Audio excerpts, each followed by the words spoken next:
Imagine bringing the soothing sound of flowing water right into your living space without spending a fortune.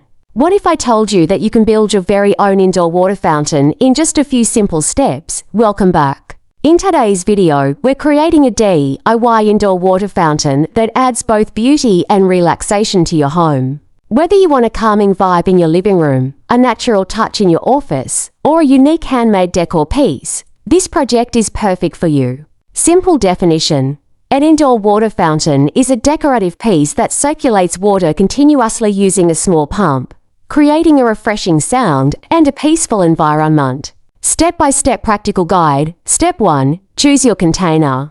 A ceramic bowl, glass vase, or even a large planter works well. Step 2. Place a small, submersible water pump at the bottom of the container.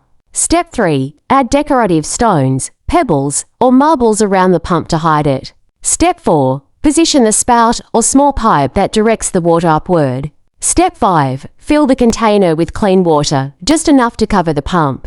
Step 6. Plug in the pump and adjust the water flow to your liking.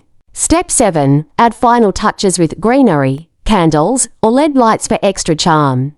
Tools explained. You will need a submersible water pump, a sturdy container, decorative stones, optional tubing for water direction, and an electrical socket nearby. These are simple, easy to find items. Quick tips. Use distilled water to reduce mineral build-up.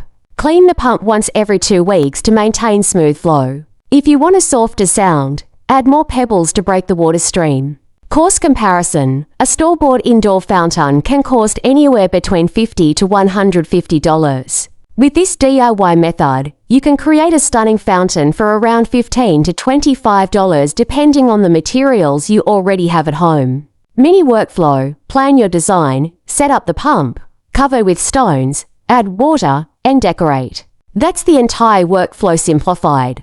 Professional notes. Always check the pump size according to your container. A pump that is too powerful will splash water, while a weak pump won't circulate properly. Safety matters to place the fountain on a stable surface and keep electrical connections dry. Today, we learned how to create a DIY indoor water fountain using simple tools and budget-friendly items. It's relaxing, stylish, and surprisingly easy to build. If you enjoyed this project, don't forget to like this video, share it with your friends, and subscribe for more creative DIY ideas. Try building your own fountain and let us know how it turns out in the comments below.